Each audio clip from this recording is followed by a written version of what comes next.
Bismillahirrahmanirrahim. Elhamdülillahi Rabbil alemin. Vessalatu vesselamu ala nebiyyina Muhammedin ve ala alihi ve ashabihi ecma'in. Allahümme enfa'na bima allamtana ve allimna ma yenfa'una ve zidna ilma. Allahümme arinal haqqa haqqan varzuqna ittiba'ah ve arinal batila batilan varzuqna ijtinabah. Бүткүл аламдардын Роббиси Аллах Субханаху ва Тааламга чексиз мактоолор, пайгамбарыбыз Мухаммад саллаллаху алейхи вассаламга Аллах Тааламдын салават саламдарын айтып, сүйүктүү пайгамбарыбыз Мухаммад саллаллаху алейхи вассаламдын өмүр баянын окууну улантабыз. Демек, өткөнкү сабагыбызда сиз менен биз пайгамбар саллаллаху алейхи вассаламдын Мединеге келип отурукташып, ошол Мединедеги алгачкы кадамдары жөнүндө сөз кылганбыз.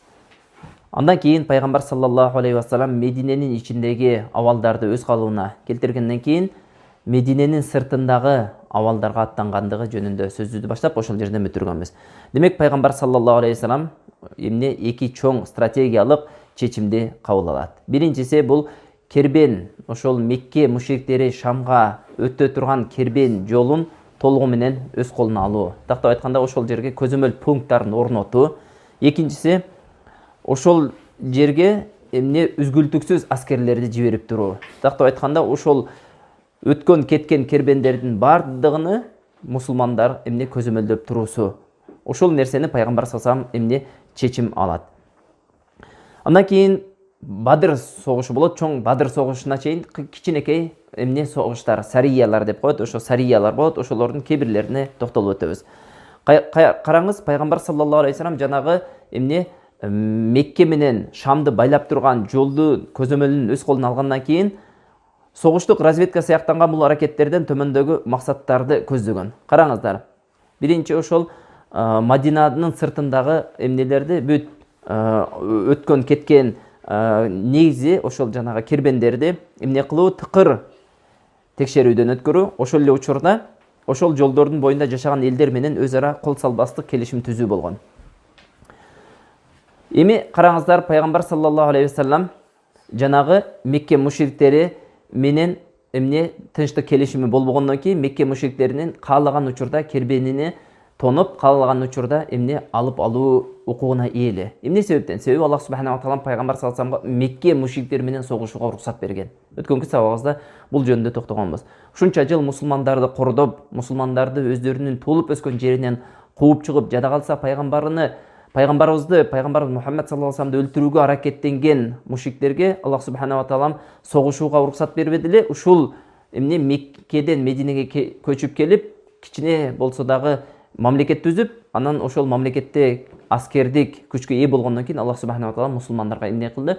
Согушуу уруксатын берди. Ал согушуу этап менен болгон. Биринчи этабы албетте пайгамбар саллаллаху алейхи вассалам менен эзелтен согушуп келген ошо мушриктер менен гана согушууга уруксат берген.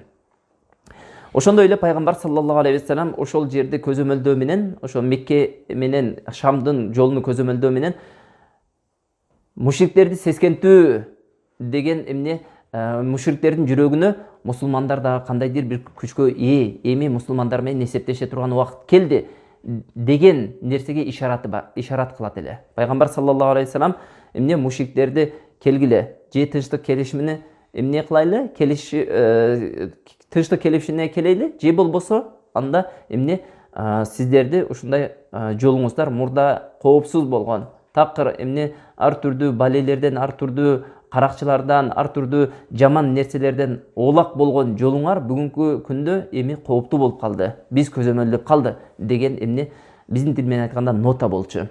Пайгамбар саллаллаху алейхи вассалам жиберген сарияларга токтоло турган болсок, пайгамбар саллаллаху алейхи вассалам жиберген сариялардын эң башында Сайфул Бахр сариясы турат. Сайфул Бахр сариясы пайгамбар саллаллаху алейхи вассалам ошол Меккеден Мединеге көчүп келген жыл хижра жылы деп эсептелет дагы, ошол жылдан баштап биринчи жыл келген.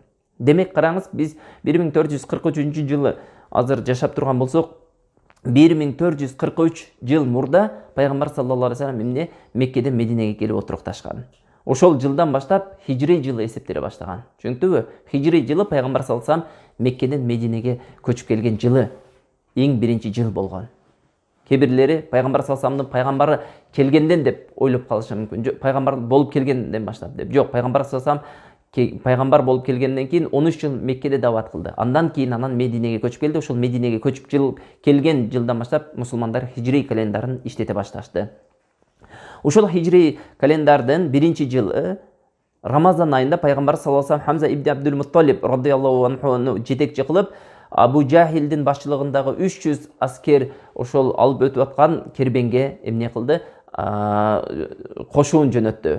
Абу пайгамбар саллаллаху алейхи жөнөткөн кошуунда Хамза ибн Абдул Мутталиб эмнеле ошол жетекчилик кылып, ошол аскерлерди башчысы болуп, анан эмне колуна ак байракты кармап Сайфул Бахр деген жерге барып, ошол жанагы Абу Жахилдин 300 аскер менен бирге бетме-бет туруп калганда, ошол жерде Жухани урусу ортого түшө калып, эмне кылат? Аларды бөлүп коет, уруш, ошол согуш ишке ашпай калат. Эмне себептен дегенде, себеби Жухани урусу пайгамбар саллаллаху алейхи менен да тынчтык келишими бар, ошол эле учурда Меккенин мушриктери менен да тынчтык келишими бар болгон уру болгон. Ошол себептен жанагылар ортого түшөт дагы, ошол эмне согуштун алдын алат. Андан кийинки сария Рабих сариясы дейт. Бул сария ошол эле жылы хижранын 1-жылы Шаввал айында болгон. Демек Рамадан айынан кийинки ай Шаввал айы. Шаввал айында пайгамбар саллаллаху алейхи Убайда ибн Харис аль-Мутталиб башчылыгында 60 мухажирден турган сарияны жиберди. Караңыз, кээ бир алымдар ушундай деп айтат: сария деген пайгамбар саллаллаху алейхи вассалам өзү катышпаган, бирок өзү жөнөткөн эмне кошуун сария деп айтылат деген. Пайгамбар саллаллаху алейхи вассалам өзү барып, өзү биргеликте чыккан эмне ошондой кошуун казат деп айтылат деген, газва деп айтылат деген. Жөңтүбү? Газва деп. Демек пайгамбар саллаллаху алейхи вассалам сариясы дейтсек, пайгамбар саллаллаху алейхи вассалам жөнөткөн, бирок пайгамбар саллаллаху алейхи вассалам өзү катышпаган эмнени түшүнөбүз? Согушту түшүнөбүз. Абу Суфиян жетектеген 200 кишиге эмне бетме-бет келишти. Бирок ала эки тарап бири-бирине алыстан жатып, мен ошол менен гана чектелди. Эки жактан тең эмне болгон жок, жоготуу болгон жок. Бирок ошол согушта, ошол сарияда Миктат ибн Амр менен Утба ибн Газаван деген эки мушрик адам исламга келип, мусулмандар тарапка өтүп кеткендиги жөнүндө тарыхчылар айтып кетет. Андан кийин Харрар сариясы. Харрар сариясы бул Саад ибн Аби Ваккас радыйаллаху анхунун жетекчилигинде 20 кишини пайгамбар саллаллаху алейхи вассалам эмнеге жөнөтөт? Харрар деген жерге жөнөтөт. Харрарга жетип келгенде алар кербендин өтүп кеткендигин билет. Бир күн мурда өтүп кеткендигин билет. Ал сариядагы мындайча айтканда эч кандай согушсуз бүтөт. Андан кийин Абуа же болбосо Ваддан сариясы деп айтылат. Ваддан сариясы хижранын 2-жылы, демек Сапар айында болгон. Чөнтүбү? Эми караңыздар. Биз билебиз, Рамадан айы 9-ай, андан кийин кайсыл ай? Шаввал айы 10-чу, андан кийин Зулхижжа, анан Зулкада, анан Зулхижжа келет. Андан кийин жаңы жыл башталат. Мухаррам бул жаңы жыл. Демек Мухаррам айынан баштап 2-хижра жылы башталат. Демек ошол Мухаррамдан кийин Сапар айы келет. Ошол Сапар айында пайгамбар саллаллаху алейхи вассалам Мединага Саад ибн Убаданы орун басар кылып, өзү 70тен турган мухажирди эмне кылып жетектеп ошол казатка чыгат. Андан кийин Ваддан деген жерге чейин барганда эч кандай окуя болбойт, бирок ошол сапарда пайгамбар саллаллаху алейхи вассалам Замра деген уру болот. Замра деген урунун башчысы Амр ибн Махши менен тынчтык келишим түзөт. Ошол жерде пайгамбар саллаллаху алейхи вассалам тынчтык келишимин жанагыларга жазып берип, эмне 15 күн ошол жерде туруп, анан кайтып келет. Андан кийин Буат казаты. Буат казаты хижранын 2-жылы Рабиул Аввал айында болгон. Демек Сапар айынан кийинки ай Рабиул Аввал пайгамбар саллаллаху алейхи вассалам эмне 200 сахабасын ээрчитип алып, Умайя ибн Халаф башчылыгында келе жаткан кербенди колго түшүрүү үчүн эмне жолго чыгат. Кербенде 500 болуп, анын мушриктерин 100 кишилик жоокери коргоп жаткан болот. Бирок сария Буат деген жерге чейин барды, бул жүрүштө эч кандай окуя болгон жок дейт. Чөңтөбү? Саад ибн Аби Ваккас көтөргөн ошол немеде сарияда мусулмандардын желегине. Мусулмандар пайгамбар саллаллаху алейхи вассалам ак төстүү желек менен чыгарган. Саффан казатына токтоло турган болсок, 2 хижра жылынын Рабиул Аввал айында Курз ибн Жабир аль-Фихри деген кишинин жетекчилигинде мушриктер кичинекей тобу Мадинанын жайлоолоруна келет дагы, Мадинадагы мусулмандардын багылып жүргөн ошондой эмнелерине, кой малдарына кол салып, ошол жерден эмне кылып алып, мусулмандардын мал мүлктөрүнө кол салып алып кетип калат. Мусулмандар эмне пайгамбар саллаллаху алейхи вассалам Али ибн Аби Талибди жетекчилигинде адамдарды жөнөтөт, бирок алар Бадр деген жерге чейин кууп барат, бирок жетпей калат. Жанагылар мусулмандардын мүлкүн алып кетип калат. Ошол согуш 1-Бадр согушу деп аталып калган. Чөңтүбү? 1-Бадр кичинекей Бадр согушу деп аталган. Андан кийин Зул Ушейра деген казаты. Зул Ушейра казаты, ушул казатты эстеп калыңыздар, себеби бул казатка дагы кайтабыз иншалла. Бул казатта хижранын 2-жылы Жумадул Ула айында болгон. пайгамбар саллаллаху алейхи вассалам 150 кишиден турган мухажир аскерлери менен 30 төөгө 30 төөнү алып ушул кербенди тосуп алуу үчүн жолго чыгат. Бул кербенди тосуп алуу үчүн жолго чыкканда меккеликтерден кабар келет. Тактап айтканда меккеликтер 1000 төө менен Шамга сапарга чыкты деген кабар келет. Пайгамбар саллаллаху алейхи вассалам ошол кербенди тосуп алуу үчүн чыгып, бирок пайгамбар саллаллаху алейхи вассалам Зул Ушейра деген жерге жеткенде кербен бир нече күн мурда өтүп кеткенин билет дагы. Андан кийин эч бир олжосуз жана эч бир согушсуз кайтып келет. Андан кийин эмне болот? Нахла сариясы болот. Нахла сариясы бул хижранын 2-жылы Ражаб айында болот. Ражаб айы, караңыздар бир туугандар, бул жерде бир нерсеге токтолуп өтүшүбүз керек. Аллах субханаху ва таала 12 айды жаратып, ошол 12 айды 4-өсүнү арам айы кылган. Арам айы дегенде бул Исмаил алейхиссаламдын шариятынан баштап арабтарда эзелтен келеткан болот, адат болот, арам айларында согушпайт. Чөнктүбү ушул арам айларында көпчүлүк учурда кербендерини, сода сатыктарını кылып алууга аракет кылышат. Эмне себептен десе, ушул арам айында эч кандай сода сатыкка, кербен кылууга жолтоо болбойт. Эч ким жолтоо болбойт. Себеби бул айда согуш өзү арам кылынган.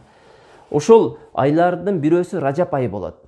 Ражаб айы өзүнчө мындайча айтканда алдындагы айдагы эмес, арам эмес, артындагы айдагы арам эмес. Ал андан башка айлар Зулкада, Зулхижжа жана Мухаррам айы үчөө катар келген, ушул 3 ай арам ай болуп эсептелет. Чөнктү бул ажылык айлар деп айтылат. Зулхижжа, Зулкада, Зулхижжа ажылык айлар болуп эсептелет.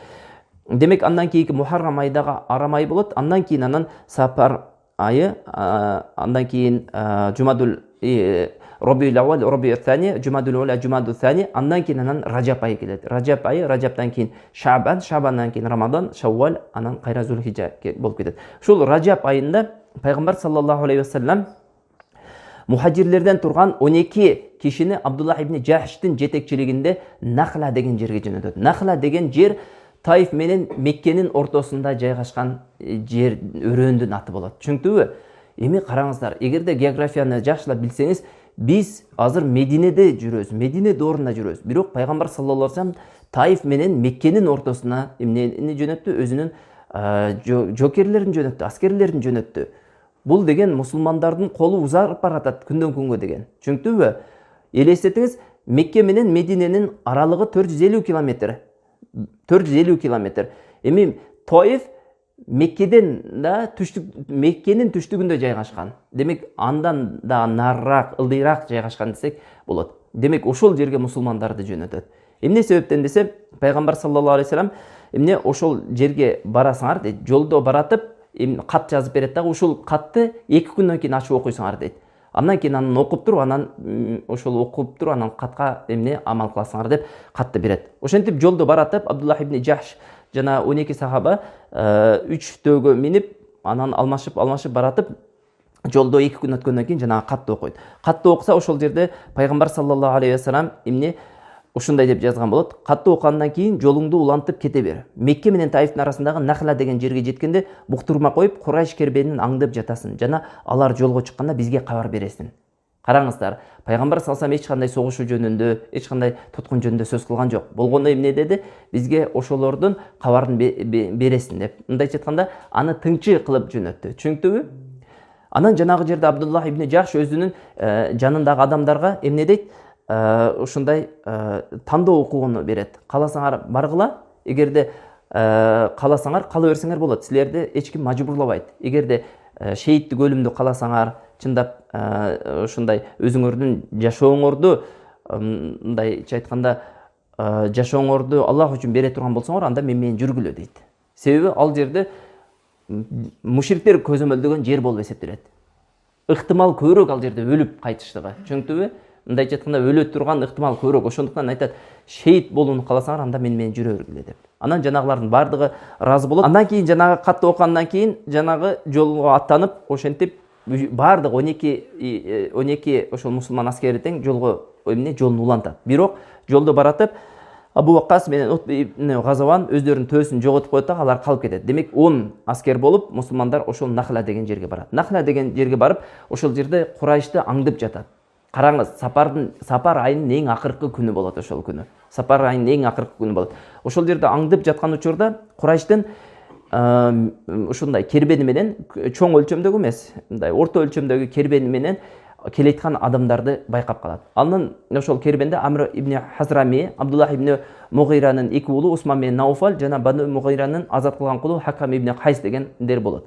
Анан жанагы жерде чыгып туруп, эмне кылабыз деп кеңешет мусулмандар. Эмне кылайлы дейт. Бүгүн сапардын акыркы күнү, бүгүн арам, согушу болбойт дейт. Анан жок, эгерде азыр бүгүн эч нерсе кылбай өткүзүп жибере турган болсок, эртең дей турган болсок, эртең сапар айдын чыгышын күтө турган болсок, булар Меккеге кирип, ошо аман болуп калат. Эч кандай олжа ала албай калабыз дейт дагы. Ошол жерде кеңешип туруп, анан жанагы жерде согушабыз деп, анан согушуп, жанагынын эмне Амр ибн Хазрамини эмне жа менен атып өлтүрөт дагы. Берки Усман менен Хакамды колго түшүрүп, бирөөсү качып кетет. Анан эмнеге? Мединеге алып келишет. Караңыздар, Медине бул мусулмандардын тарыхындагы эң биринчи эмнеле адам өлтүрүү эле, ошондой эле мусулмандардын тарыхындагы эң биринчи олжо эле. Түшүнүктүбү? Жана мусулмандардын тарыхында эң биринчи кылыч көтөрүлүп согушкан согуш эле. Башка сарыялар деле болду, бирок мындай кылыч көтөрүп согушкан жок. Түшүнүктүбү? Демек, ушул тарыхта калды. Андан кийин жанагы келгенден кийин ошол олжонун 5-ке бөлүп 5тен бирини эмне кылды? Мусулмандардын казынасына бөлүп берди. Бул олжонун өкүмү келечекте фикх маселелеринде окула турган тема. Анан жанагы жерде пайгамбар саллаллаху алейхи вассалам ушундай деп жанагыларды ушундай деп айтат, жемелейт. Мен силерди арам айында согуш кылууга буйруган эмесмин дейт. Эми Аллах Тааламдын өкүмү келгиче күтүп туралы эмне болот экен дейт. Анан жанагы жерде мушриктер ал нерсени уккандан кийин тез арада эмне кылып жиберет? Сөз таратып жиберет. Мусулмандар Аллах Тааламдын кулубуз деп, Аллах Тааламдын буйруктарын аткарып жүрүп, андан ошол Аллах Тааламдын ыйык кылган айларында, Аллах Таалам арам кылган айларда согушуп эмне адам өлтүрдү деп ушундай сөздөрдү таратып, мусулмандарга эмне кылат? Ошондай ар түрдүү жалаларды жабат. Бул караңыз бир туугандар, туура мусулмандар деле инсан кемчилик кетирди. Сапар айында согушу арам болгон айда согушпойду. Бирок алардын кылып аткан ушул убакытка чейин кылып жүргөн жаман иштери мындан да артып өтөт эле го. Ошол себептен Аллах субхана таала ушул аятты түшүрдү. Ясалунка ани шахрил харам. Сенден арам айлары жөнүндө сурашат, ey Мухаммад деди. Ошондо Аллах субхана таала кул деди. قتال فيه كبير وصد عن سبيل الله وكفر به والمسجد الحرام وإخراج أهله منه أكبر عند الله. Айткын, ey Мухаммад дейт. Ушул айда согушу чоң күнөө деп айткын, туура, чоң күнөө. Бирок деп айткын, ey Мухаммад, Аллахтын жолунан тосуу, куфур келтирүү, харам мечитинен эмне адамдарды чыгарып салуу, ошол Меккеде мусулмандарды кууп чыгуу андан дагы чоң күнөө эмеспи? Вал фитнату акбару минал катл. Фитна кылуу, мусулмандарга зыян жеткизүү андан дагы чоң күнөө эмеспи деп айткын деп Аллах субхана таала каяша иретинде эмне түшүрдү? Буларга аят түшүрдү. Бир туугандар, караңыздар, бул мушриктер өздөрү бүт адам инсаниятта мындайча айтканда инсандардын укугу корголгон, бардык нерсеге амал кылгандай эмне мусулмандарды жемелеп атпайбы? Силер инсандын укугун дебеледиңер, өлтүрдүңөр, арам кылынган айда биздин адамдарды өлтүрүп койдуңар, силер туура эмес кылдыңар деп. Бирок ошол эле учурда өздөрү ушундай ыйык шаарда мусулмандарды кордогону, ыйык шаарда мусулмандарды чыгарып салгандыгы, ыйык шаардын ыйыктыгын билбестен ошол жерде нечен деген фитналарды тараткандыгын өздөрү сезбей беле? Карасаңыз, булардын ошол кылгандыгы мусулмандардын сапар айында өлтүрүп адам бирөөнү өлтүрүп койгондон чоңураак күнөө эле го. Туурабы? Андан дагы чоңураак күнөөсү куфур келтирүүсү эле. Аллах субхана таала ушундай сонун каяшаны түшүрдү. Ошентип жанагы жерде Аллах субхана таала ошолорго кайша иретинде аят түшүрдү. Андан кийин караңыздар, Курз ибн Жабир деген мушрик Мединалыктардын жайлоосундагы жанагы эмне алып кеткен ошо мусулмандар мүлктөрүнө бул эмне жооп болду эле. Курз ибн Жабир деген адам мусулмандардын талаада жүргөн мал мүлкүн алып кетип калды го. Ушулга эмне болду? Абдуллахтын кылган окуясы, Абдуллах ибн Жахштын кылган окуясы жооп болду. Андан кийин Абдуллахтын окуясынан кийин мушриктер чындап сестенип калышты. Караңыздар, мушриктер ойлоно турган учур келди. Качанга чейин мушриктер мусулмандарды кордоп, ал кордогон үчүн эч кандай эмнеге жоопкерчиликке тартылбайт. Жок, бир туугандар, ушундай убакыт келет, мусулмандар менен эсептеше турган убакыт келет. турган күн бар эле. Мусулмандардын үстүнөн дагы күн жаркырап тие турган учур келет эле. Бул күтүлгөн нерсе эле. Жана ошол күн акырындан чыгып нурун чачырата баштады. Мусулмандар күчкө ээ болду. Эми мушриктер, эми мусулмандар менен эсептеше турган убакыт келе баштады. Мусулмандар мурда каалаган учурда каалаган мушриктер, каалаган учурда каалаган мусулмандарды кармап, каалагандай азаптап, каалагандай кордоп, кааласа өлтүрүп кое турган болсо, мына ушул окуядан кийин сескенип калды. Мусулмандар менен эсептешиш керек экен деген ойго да барды. Мусулмандар менен эгерде тынчтык келишимин түзбөй турган болсок, мусулмандар менен алаканы оңдобой турган болсок, булар биздин жашообуздун эң негизги кирешесини түзгөн кербендин жолу булардын колунда экендигин байкашты. Караңыз, мусулмандар кандай аларга эмне сокку урду. Бир окуя аларды бүтүндөй мушрик элини ойлонууга түрткү болду. Бир окуя, Абдуллах ибн Жахштын бир окуясы. Туура сапар айында кылып койгону бул Абдуллах Жахш эмне ошол нерсени туура эмес кылды. А бирок негизинен ушул окуядан кийин эмне мушриктер эми ойлоно башташты. Мурдагыдай ой жүгүртпөй калды. Эми мындан кийинки пикирлери, мындан кийин эмнелери, ушундай бир чечимдери мусулмандардын укугун эске алуу менен, же болбосо мындайча айтканда мусулмандардын ушундай күчкө ээ экендигин эске алуу менен чечим кабыл алышат эле. Түшүнүктүбү? Демек бул нерсенин артында дагы бир жакшылык бар эле. Андан кийин эмне болду? Дал ошол күндөрү, башкача айтканда, хижранын 2-жылынын Шабан айында Аллах Тааланын кезектеги өкүмү түштү. Ал өкүм кандай эле? Аллах субхана ва таалам кыбланы өзгөрттү. Караңыз, бүгүнкү күндө сиз менен биз кыблабыз Масжидул Харам, туурабы? Харам мечитиндеги Кааба. Ошол сиз менен биздин кыблабыз. Бардык мусулмандардын жер жүзүндө кайсыл жерде болбосун, ошол Каабага карап, ошол Каабага бет алып намаз окушат. Бирок пайгамбар саллаллаху алейхи вассалам Меккеде жүргөндө жана Мединеге көчүп келип 17 ай Мединеде жүргөндө эмне кылат эле? Бай Куддуска карап, Акса мечитине карап намаз окуйт эле. Аллах субхана ва таалам ошол нерсени буйруган эле. Пайгамбар саллаллаху алейхи вассалам Меккеде жүргөндө, караңыздар, Меккеде жүргөндө жүрөгү эңсейт эле Каабага, ошол мусулмандар Каабаны жүздөнүп намаз окуштугуну. Бирок Аллах субхана ва таалам ал жакта аят жүргөн эмес.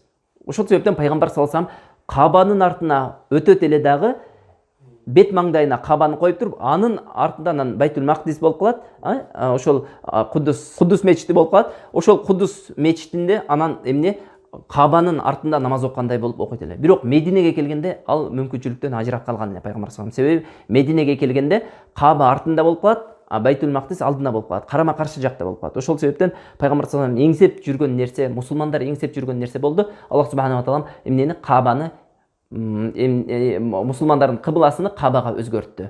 Бул нерсе менен Аллах субхана ва таалам мумин менен мунафыкты, мумин менен эмне мусулмандардын душмандарын ажыратып алды. Аллах субхана ва тааламдын буйругуна мумин лаббайк ва саадайк, Аллахым буйругуңдамын, качан болсо, кайсыл жерде болбосун буйругуңду аткарамын деп эмне моюн сунат. А мунафыктар болсо бул нерседен жумурткадан кыр издеген сыяктуу бул нерседен эмне мусулмандарды айыптагандан башка эч нерсе кылбайт. Андан кийин Аллах субхана ва таалам эмне кылды? Ошол өкүм менен мусулмандардын иманын эмне ченеп алды. Ошол учурда чоң бир окуя болду. Ал окуя кайсыл? Бадыр согушу. Бул Бадыр согушу мусулман тарыхындагы эң чоң, эң жакшы, ийгиликтүү, эң биринчи согуш десек да адашпайбыз. Мусулмандар барды кылыч көтөрүп согушкан согуш Бадыр согушу. Жана мусулмандар үчүн эң ийгиликтүү болгон согуш дагы ушул Бадыр согушу. Караңыздар, согуштун башталуу себептери эмне себептен болду? Биз жогоруда жана эстеп калыңыздар деп айткан согуш кайсы эле? Биз айткан Зул Ушайра казаты, Зул Ушайра деген жерге пайгамбар саллаллаху алейхи вассалам 150 сахабасы менен барып, бирок бир топ күн мурда Абу Суфьян өзүнүн кербени менен өтүп кеткендиги жөнүндө сөз кылдык жогоруда. Туурабы? Абу Суфьян кербенди Шамга алып өтүп кеткен эле. Демек Шам бул сода сатыктын ордону болуп турган. Шамдан араб эмне биз билебиз, улуу жибек жолу дагы ошол Шамга барып такалган. Арабтар дагы ошол байланышы Шам менен күчтүү болгон. Шам менен болгон кербени Мекке элине чоң киреше алып кирген. Мекке элинин чоң кирешеси ушу Шам менен болгон эмне сода сатыкта болгон.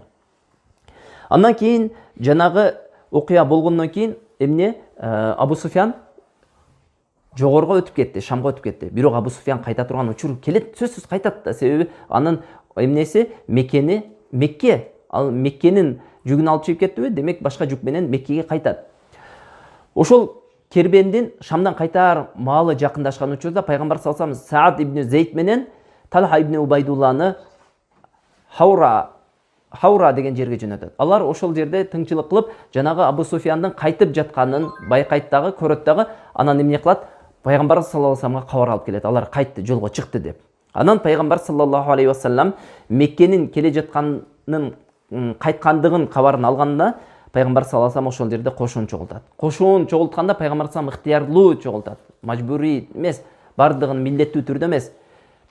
Ошондо пайгамбар саллаллаху алейхи вассаламдын жанына 300дөн ашык сахабалар чогулат. 300дөн ашык сахабалар чогулат. Анын көпчүлүгүнү Аус жана Хазрач түзөт. 170ден ашуун Хазрач, андан кийин Аус, анан мухажирлер түзөт.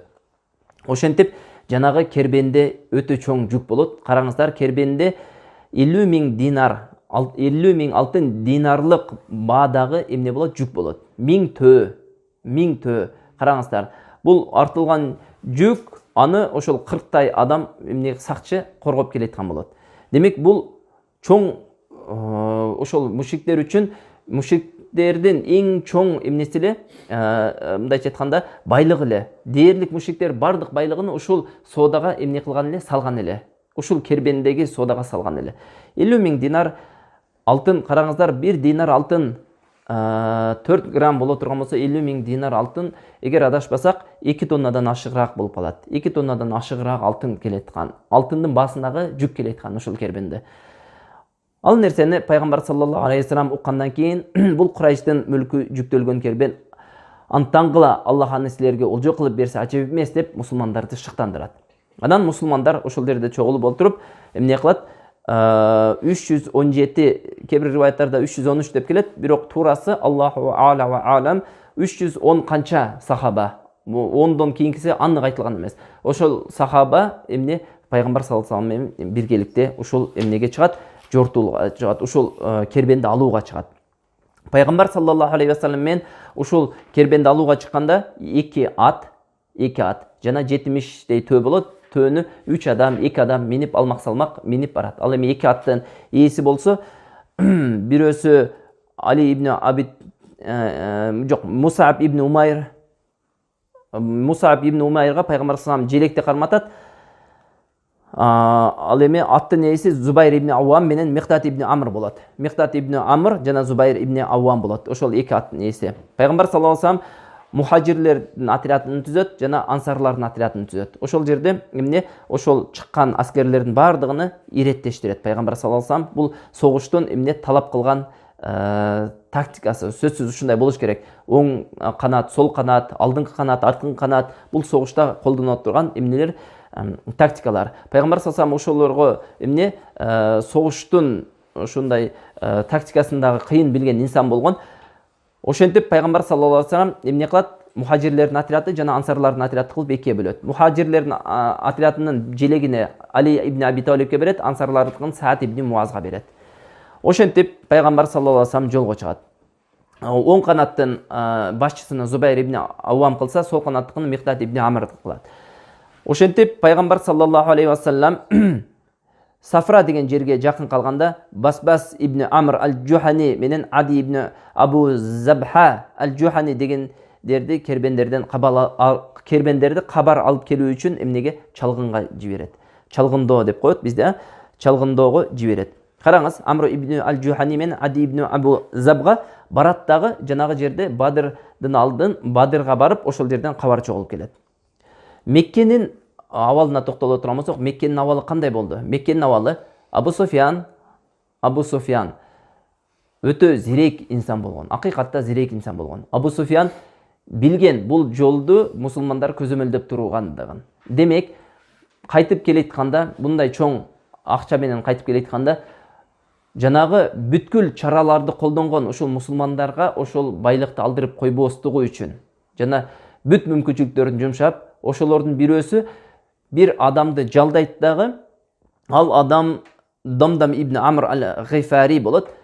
Дамдам ибн Амр аль-Гайфарини жалдап, Жанагыны Меккеге кирип барарда төңдө эмне тилип канатасын, өзүнүн көйнөктөрүн жыртып кийип барып, Курайш элине айтасын, Мухаммад эмне Курайш элинин мал мүлкүнө кол салды деп дейт. Анан жанагы жерде жанагыларды Курайш элини шыктандырып, Курайш элини мусулмандарга болгон жек көрүүсүн ан сайын ашырып, анан ошол жерде чоң кошун жыйып чыгуусу үчүн Абу Суфьяндын бул эмнеси эле бир айдакерлиги эле. Дамдам ибн Амр аль-Гайфари барып ошол нерсени жеткизгенден кийин жанагы жерде мусулмандарды жек көргөн эл ан сайын жек көрүп, ошол жерде заматта эмне кылат? Кошун жоголтат. Кошун жыйып 1300 эмне аскерди жыят. 1300 аскер жыйып, ошонун жүздөй атчан, 600дөн ашык соут деп коет, ошол убакта согушка кийилген бүгүнкү күндөгү бронежилет сыяктуу эмне согуш аскерий кийим болгон. Ошондой эле эсеби жок төөлөр менен эмне сапарга чыгышат. Караңыздар. Бану Бакр урусунун маселеси. Жолдо баратып, жолдон чыгып ошондой жанагы каттуу жана эмоция деп коебуз, ошол нерсенин үстүндө чыгып баратып, өздөрү байкабай калат Бану Бакр урусу бар экендигине. Бану Бакр, караңыздар, ошол мушриктердин аскерлеринин эң артына болот. Булар эзелтен Мекке мушриктери менен согушуп келген эл. Эгерде мусулмандарга булар эмне согуш ача турган болсо, Бану Бакр артынан согуш ачып калса, мусулмандар алдынан согуш ачып калса, булар ортодо калып кетүүсүн ошол жерде сезет дагы, эмне кылабыз деп калат. Ошол жерде кайттыганда, жок, бул согуш бизге ийгиликсиз болуп калат деп, ошол нерселерди эсептеп, артка кайта турган учур келгенде, кайтабыз деп ошол нерсеге ошол чечимди кабыл алайын деп турган учурда Иблис Сурака ибн Малик аль-Мадлажинин сүрөтүндө келет дагы, мен силерге кепилге өтөмүн, алар силерге эмне кылбайт, чабуул жасабайт. Мен ал нерсеге кепилдик берем деп Иблис жанагы немени Мекке мушриктерин ан сайын ышкалап, эмне алып чыгып кетет. Ошентип жанагылар жолго аттанат.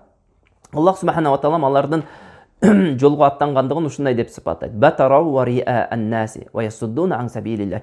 Аллахтын жолунан тосуу үчүн текеберленип өздөрүнүн шаарларынан чыгат дейт. Карасаңыз, текеберлик өзү негизинен шариятыбызда тыйылган амалдардан.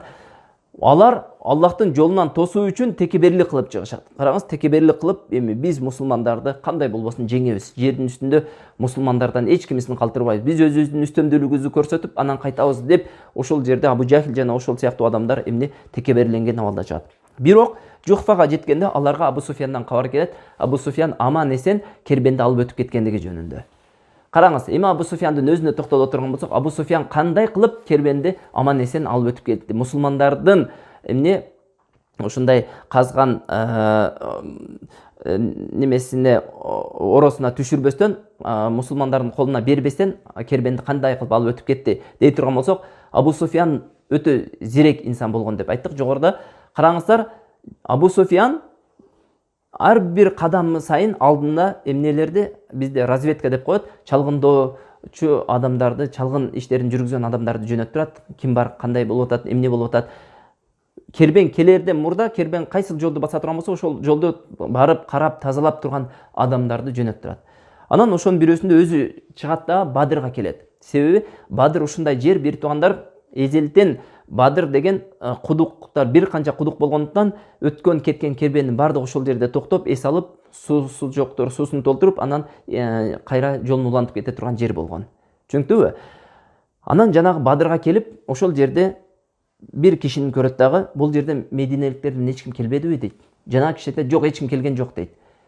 Жат адамды көрбөдүңүзбү десе, жок, жат адамды көрбөдүк дейт. Болгону бир эки жигит келди дейт. Төөлөрдүн үстүндө бир риваятта төө деп келет, бир риваятта ат. Ошол аттар менен келип, мол жерге турду дагы, анан эмне чанаштарына сууну толтуруп кайтып кетти дейт. Кайсыл жерге турду дейт жанагы. Карасаңыз, Абу Суфьяндын мол жерге турду деп, мол кудуктун астына турду деп көрсөткөндө, жанагы кудуктун астына барат. Барып туруп, караса аттын эмнеси болот? Кыгы болот. Аттын чыгарган кыгы болот. Анан жанагы жерде аттын кыгын карап, мондой кылып укалап карап көрсө, аттын кыгынын ичинде курман данектер болот. Курманын данектерини Меккенин эли берген эмес, атына курманын данектерин жем кылып, бир гана Мединенин эли гана берген. Демек, бул жерде Мединенин эли бар экен. Мединеликтер эмне жолго чыгыптыр. Демек, эмнени ошол кербенге элик кылыш үчүн жолго чыгыптыр дейт дагы. Ошол замат кербенди эмне деңиз тарапка буруп жиберет. Кербен деңиз тарапка бурулуп, Кызыл деңиз аркылуу анан эмне кылат? Ылдыйлап, анан ошентип кутулуп кетет. Пайгамбар саллаллаху алейхи вассаламдын буктурмасынан кутулуп калышат. Анан кутулгандан кийин Меккеге жетейин дегенден кийин кабар жөнөтөт. Жана мушриктерге эми болду, кербениңиздер аман эсен өтүп алды, эми кенен кесир үйүңүздөргө кайтсаңыздар болот деп. Ошол кабар келгенден кийин жанагы эл, ошол жердеги жанагы согушка чыккан эл эмне болот? Кебирлери кетебиз десе, кебирлер жок, барып согушабыз деп калат. Жанагы жерде кайчылаш пикир пайда болуп калат мушриктердин арасында. Себеби мушриктердин арасында кебирлери эмне согуш үчүн чыккан эмес, болгону ошол өздөрүнүн акчасы бар кербенди коргош үчүн гана чыккан. Демек ошол максат орундалды, бизге согуштун эч кандай кереги жок дейт. Биз артыбызга барайлы, ушул максат орундалды, аман эсен өтүп алыптыр, болду, эми үйүбүзгө барайлы дейт. Бирок Абу Жахил, карасаңыз, Абу Жахилдин текеберлиги өзүнү өлүмгө алып баратканын билбейт эле. Абу Жахилдин ушунчалык көгөрүп тургандыгы, ушунчалык мусулмандарды жек көргөндүгү, ошол Абу Жахилди жана Абу Жахилдин артынан ээрчиген адамдарды ажалга алып бараткандыгын эч ким байкабайт эле. Абу Жахил ошол жерде жанагы жерде текеберлик кылып, жок, артка кайтпайбыз дейт. Биз Бадырга чейин барып дейт, ошол жерге арактарыбызды ичип, шараптарыбызды ичип, ойноп, күлүп, 3 күн олтуруп, биз өзүбүздүн ким экенибизди бүт ааламга, араб ааламына көрсөтүп, анан кайтабыз. Арабтар билсин биздин ким экенибизди дейт. Карасаңыз, субханаллах, текеберликти ушунчалык чеги жок болот экен. Биз араб мусулмандарды ушундай кылып эмне үстүнөн үстөмдүк кылганыбызды бүт эмнелер билсин, арабтар билсин, тарых эстеп жүрсүн бул нерсени дейт да, анан кийин жанагы жерде артка кайтууга эмне кылбай коет, көнбөй коет. Бирок ошолордун кебирлери Бану Хашим урусу кетебиз деп турган учурда аларды дагы Абу Жахил тийип коет. Бирок Шурайк болсо, ал эмне кылат? Ахнас ибн Шурайк өзүнүн эмне Бану Зухра урусунан болгон эмне 300 аскерин алып кетип калат. Ошентип жанагы эмне меккеликтердин кошунунда 1000 аскер калат. Бану Ахнас ибн Шурайк кийин ушул окуя себептүү аябай атак даңкы көтөрүлүп кетет. Себеби ушул жерде өтө данышмандык эмнени чечимди кабыл алган эле. Себеби бул барса дагы ошол эмне Меккенин башка мушриктери сыяктуу өлүп калмак. Андан мусулмандардын абалына токтоло турган болсок, демек булар мушриктер чечимди кабыл алды, согуша турган болду. Ошол Бадырга барып, эгер мусулмандар келсе согушат, мусулмандар келбесе өздөрүнүн үстөмдүүлүгүн көргөзүү үчүн ошол жерде 3 күн түнөп, анан кайта турган болуп, эмне ошондой чечимди кабыл алды. Арабтарда ушундай адат бар эле, бир жерге барып согушууга барса, эгерде ошол каршылаштары келбей койсо, ошол жерде 3 күн түнөп, ошол жерде өздөрүнүн үстөмдүүлүгүн көрсөтүү үчүн ошол жерде ойноп күлүп, анан кийин кетишет эле. Түшүнүктүбү? А мусулмандардын абалдары кандай эле? Мусулмандар Зафиран өрөөнүнө жеткенде Мекке кербенинин ушундай эмне кайып мусулмандардан өтүп кеткендигин угат. Мусулмандар Мекке кербенинен, ошол Абу Суфьян жетектеген кербенинен кол жууп калганын билет. Пайгамбар саллаллаху алейхи вассалам эмне кылат? Жанагы кабарларды терең изилдеп көрүп, анан бул абалдан согушсуз чыгуу мүмкүн эмес экендигини ынанат. Бул абал сөзсүз согуш менен аяктайт экендигин билет. Согуш болуш керек. Себеби карасаңыз, бул жерде мусулман өлкөсү жаңы түптөлүп келеткан өлкө. Жаңы түптөлүп келеткан коомчулук. Эгерде биринчи кадамында, эң баштапкы кадамында мусулмандар сокку урула турган болсо мусулмандар мындай айтканда утулуп кала турган болсо, бул мусулмандардын авторитетине кедергисин тийгизет эле. Себеби мусулмандарды айлана чөйрөсү бүт Меккенин мушриктери сыяктуу башка араб болгон мушриктер эле. Мушриктер мусулмандар менен эсептешүүнү токтотот эле. Мусулмандарды тең эч кимиси теңине албай, мусулмандарды каалаган убакта каалагандай кордой турган эмне коом болуп калыш ыктымалы бар эле. Пайгамбар саллаллаху алейхи вассалам ошон үчүн жети өлчөп бир кеси дагы бул абал согуш менен гана бүтө турган абал экенин туйду дагы, ошол нерсени сезе билди дагы, эмне кылды? Мусулмандардын айбат сүрүн көтөрүү үчүн, мусулмандар менен башка элдер, башка араб урлары эсептешүүсү үчүн жанагы жерде Пайгамбар саллаллаху алейхи вассалам согушуш керек деген эмне чечимге келди. Бирок Пайгамбар саллаллаху алейхи вассаламдын алдында бир маселе бар эле. Ал кандай маселе эле? Карасаңыздар, пайгамбар саллаллаху алейхи вассаламга мединеликтер келип Акабада ант беришкен. Кайсы нерсеге ант беришкен? Пайгамбар саллаллаху алейхи вассаламды өзүнүн үйүндө үй бүлөсүн коргогондой коргоп беребиз деп. Бирок ошол пункттарда Мединеде деп айтылган сөз бар эле. Мединеден сырткары да деген пункт жок эле. Эч кимиси ал жерде Мединенин сыртын эскерген эмес. Ал эми азыркы болуп аткан окуя Мединенин сыртында болуп атат. Демек, жанагы ансарлар көпчүлүктү түзгөн сахабалар кетип калыш ыктымалы бар эле. Биз эч кандай убада берген эмеспиз. Биздин булар менен Мекке мушриктери менен эч кандай ортобузда эмне жок, согуша турган себеп жок. Себеби бул Мекке мушриктери менен душмандашкандыгыбыз сиз себептей Аллахтын элчиси. Биздин азыр Меккеден сыртында, Мединенин сыртында болгондуктан бул нерсеге сизге ант бербегенден кетип калабыз деп пайгамбар саллаллаху алейхи вассалам ошол нерседен чочулады дагы. Анан ошол жерде аскери жыйын өткөздү. Аскери жыйын өткөзүп, пайгамбар саллаллаху алейхи вассалам ошол жерде ошол боло турган абалдын бардыгын айтып берди. Ошондо Абу Бакыр сөз алып, Абу Бакыр жакшынакай сөздөрдү сүйлөдү. Андан кийин Умар радhiyallahu анху сүйлөдү. Андан кийин Михтат ибн Амр сөз сүйлөдү. Бардыгы аябай жакшы сөздөрдү сүйлөдү. Мусулмандарды шыктандырган, мусулмандарды ушундай хамасасын көтөргөн сөздөрдү сүйлөдү. Бирок пайгамбар саллаллаху алейхи вассалам бул нерсени булардан күтпөйт эле. Себеби мухажирлер менен мушриктердин ортосунда согуша турган нерсе бар эле. Туурабы? Мухажир мусулмандар менен мушриктердин ортосунда согуша турган нерсе бар эле. Бирок ансар мусулмандар менен мушриктердин ортосунда согуша турган нерсе жок эле да. Анан жанагы жерде пайгамбар саллаллаху алейхи вассалам дагы ким сүйлөйт деп сурап турду. Ошондо карасаңыз, Зирек деген Саад ибн Муаз сөз алат дагы, Аллахтын элчиси дейт. Балким сиз бизди максат кылып турсаңыз керек дейт. Ага чейин биз Михтат ибн Амрдын сөзүнө токтолуп өтөлү, кандай сонун сөз айткандыгын. Карасаңыз, ушундай деп айтат: Аллахтын элчиси дейт. Биз сиз менен кайсыл жерге барсаңыз ошол жерге барабыз. Сиз ким менен согушсаңыз, биз ошолор менен согушабыз. Биз Бану Исраилдей: Муса, сен баргын Роббиң менен биргеликте согуша бергин деп айта турган кавым эмеспиз. Биз ушундай деп айтабыз: Мухаммад, баргын Роббиң менен согушкун, биз сага жардам бере тургандардан болойлу деп. Карасаңыз, пайгамбар саллаллаху алейхи вассаламга ушундай сонун эмне кошту? Дух кошту. Пайгамбар саллаллаху алейхи вассаламга дем берди. Бир туугандар, согушта, эгерде билсеңиздер, согушта дайым эле курал жарак чоң ролду ойнобойт. Согушта чоң ролду кээде сөз, адамдарга ушу дем берген сөз да ойноп коет. Бул нерсени биз тарыхтан билебиз. Тарыхта кээ бир чоң аскер башчылары ушундай сонун сөздөрдү сүйлөгөн. Ошол сонун сөздөрү бир чоң шаардын ачылышына же болбосо ошол чоң кошуундун үстүнөн үстөмдүк кылып утуп алышына себептер болгон.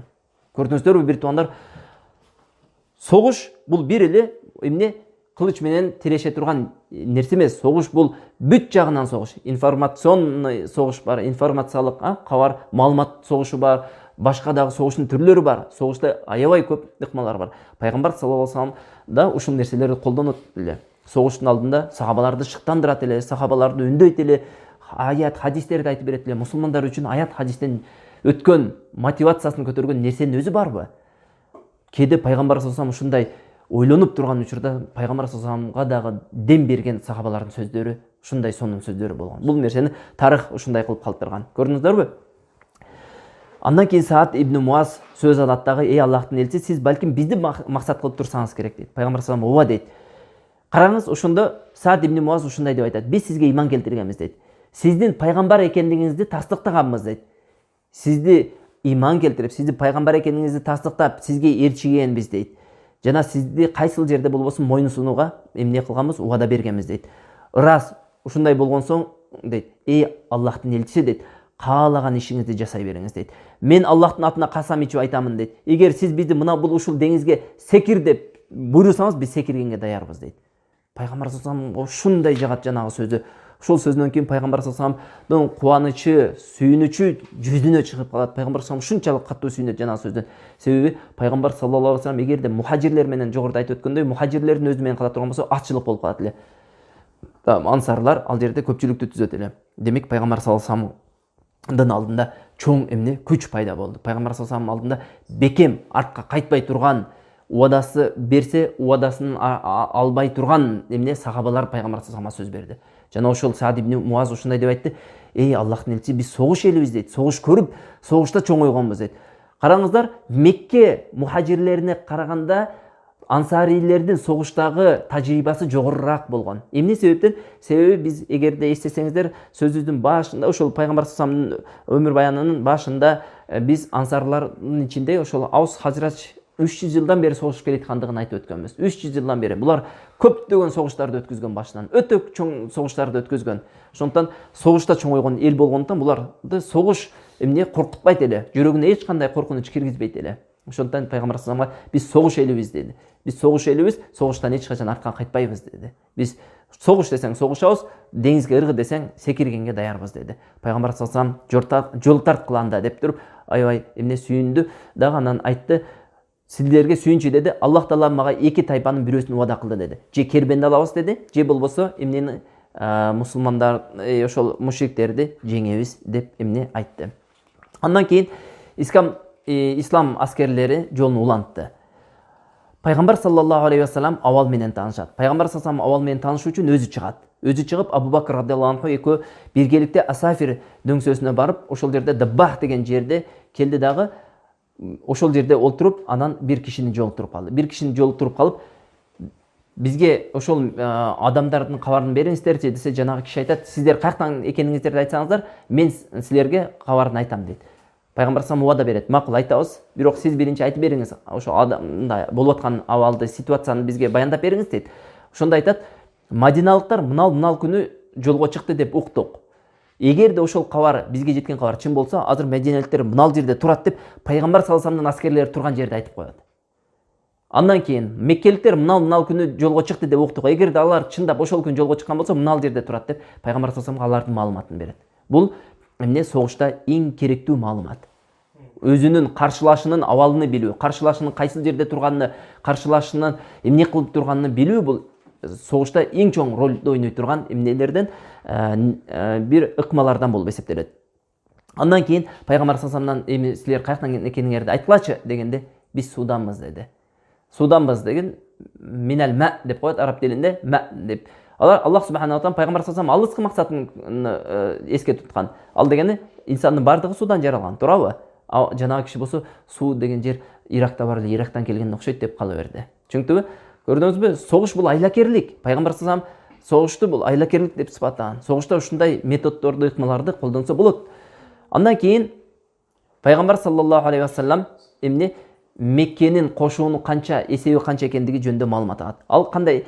Пайгамбар саллаллаху алейхи вассалам ошол Бадырга Али ибн Аби Толибди жөнөтөт, Зубайр ибн Ауам жана Саад ибн Аби Ваккас барып кабар алып келгиле дейт. Барса ошол жерде Меккенин мушриктерине суу толтуруп, чанаштарына суу толтуруп жаткан эки жаш баланы кармап алып келет да. Анан пайгамбар саллаллаху алейхи вассалам намаз окуп аткан учурда жанагы балдарды ур тепкиге алып сурай баштайт: силер кимсиңер? Жанагы балдар айтат: биз Меккенин элине кызмат кылып, Меккенин ошол чыккан адамдарга кызмат кылып жүргөн элибиз десе, жок, силер Абу Суфяндын адамдарсыңар деп. Себеби билбейт, ушул убакка чейин Абу Суфяндын кетип калгандыгы, мусулмандарды айланып өтүп кеткендиги жөнүндө кабарсыз эле мусулмандар.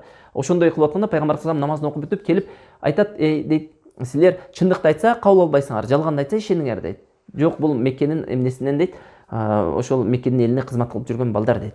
Пайгамбар саллаллаху алейхи вассалам дагы ушунчалык зирек, пайгамбар саллаллаху алейхи вассаламдын зиректигинин алдында эч бир инсандын зиректиги эмне зирек болбой калат. Жада калса биз Абу Суфянды зирек деп сыпаттадык, бирок Абу Суфяндын зиректигине караганда пайгамбар саллаллаху алейхи вассаламдын зиректиги күчтүү болгон. Пайгамбар саллаллаху алейхи вассалам жанагы баладан сурайт: канча кошуң келди деп. Жаш бала аны билбейт, канча экенин ким санап олтурат. Канча кошуң келди дейт. Билбейм дейт, ал нерсени билбейм дейт. Силер каердесиңер? Мол дөбөнүн артындабыз дейт. Анан курал жарагыңар кандай десе, курал жарагыбыз көп дейт. Анан пайгамбар саллаллаху алейхи вассалам жанагылардын санын билиш керек, канча санда экенин. Анан канча төө союп турат күнүнө десе, бир күн 9, бир күн 10 төө союп атабыз дейт. Пайгамбар саллаллаху алейхи вассалам 1000 менен 900-дун ортосундагы кошун экен дейт. Себеби билет, бир төөнүн этини бир күндө 100 адамга эмне жеткизет деп. Демек караңыз, пайгамбар саллаллаху алейхи вассалам да зиректен. Ошентип пайгамбар саллаллаху алейхи вассалам алардын кабарларын алды. Алар жөнүндө, душмандары жөнүндө кабарга ээ болду. Жана алардын башчыларында кимдер бар дегенде ошол жерде бардык эмнени башчыларыны баяндап берди. Андан кейін Аллах субханала тағала ошол түнү нөшөрлүү жамгырды жаадырат. Ал нөшөрлүү жамгыр мушриктер үчүн нөшөрлүү болот, мусулмандар үчүн рахмат болот, Аллахтын райымы болот. Мусулмандарга жеңил жамгыр жайт. Ушундай сонун жамгыр болот мусулмандар үчүн. А мушриктер үчүн болот турган болсо, мушриктер үчүн бул жанагындай азап бере турган лай, баткак, ошол жерде мушриктерди кыймыл аракетини мындайча айтканда секиндете турган деңгээлге түшүрүп койгон баткактуу жамгыр жаадырат. Аллах субханала тағала менен Аллах субханала тағала ушул менен аларды эмне кылат? Согуштан алдын эмнесин түшүрөт? Маанавиятын ушундай жол менен түшүрөт. Андан кийин ислам аскерлери стратегиялык орундарды ээлеп алат. Кандай кылат? Пайгамбар саллаллаху алейхи вассалам ошол түнү эртерээк барып Бадырды ээлеп алууну максат кылып келет дагы ошол жерде Бадырга кирген жерде эмне кошундар, мусулман кошундарын ошол жерге эмне кылгыла, орношкула деп буйрук берет. Ошол жерде караңыздар, Хаббаб ибн Мунзир деген сахаба Пайгамбар саллаллаху алейхи вассаламдан сурайт. Хаббаб ибн Мунзир согуш стратегиясын өтө күчтүү билген инсан болот. Пайгамбар саллаллаху алейхи вассалам пайгамбар болушуна карабастан, караңыздар, кеңеше турган жерде кеңешкен, пикирин ала турган жерде алган. Өзү мисалы согуш стратегиясында күчтүү билген болгонуна карабастан, кээ бир жерде андан дагы жакшы билген, пайгамбар саллаллаху алейхи вассаламдан дагы согушту жакшы билген, стратегиясын жакшы билген инсандардын пикирин кабыл алган. Жанагы жерде Хаббаб ибн Мунзир ушундай деп сурайт: Аллахтын элчиси дейт, мынал сиздин жеке пикириңизби же Аллах тааламдын буйругубу дейт. Пайгамбар саллаллаху алейхи вассалам бул менин жеке пикирим дейт. Эгер Аллах тааламдын буйругу болсо унчукпай эле коеюн дейт да. Себеби Аллах тааламдын буйругу болсо бул нерседе жакшылык бар. Себеби Аллах тааламдын буйругуна итаат гана кылабыз. Пайгамбар саллаллаху алейхи вассалам бул менин жеке пикирим дейт. Андай дейт: Аллахтын элчиси дейт, мени угуңуз дейт. Менин пикирим дейт. Бул жерге эмес, биз могул кудуктардын астына барышыбыз керек. Кудуктардын астына барып, бир хауз каздырып, ошол жерге сууну бардыгын, өзүбүзгө керек сууну коюп алышыбыз керек дагы, калганын бардыгын эмне кылып коюшубуз керек дейт, көмүп коюшубуз керек. Эртең алар кирип келген учурда суу сап келишет, чанаштарында суу калбай калат. Сууга келген учурда биз ошол сууну ээлик кылайлы дагы, ошол суу биздин колубузда болуп, аларды жакын жолотпой коелу дейт. Жанагы жерде пайгамбар саллаллаху алейхи вассалам кандай сонун пикир дейт дагы, жанагынын пикирин кабыл алып, ошол айткандай кылып, ошол жерге барып орношот. Аллаху алам. Aqulu qawli hadha astaghfirullah li wa lakum. Subhanakallahumma wa bihamdik wa nashhadu an la ilaha illa anta wa nastaghfiruka wa natubu ilayk.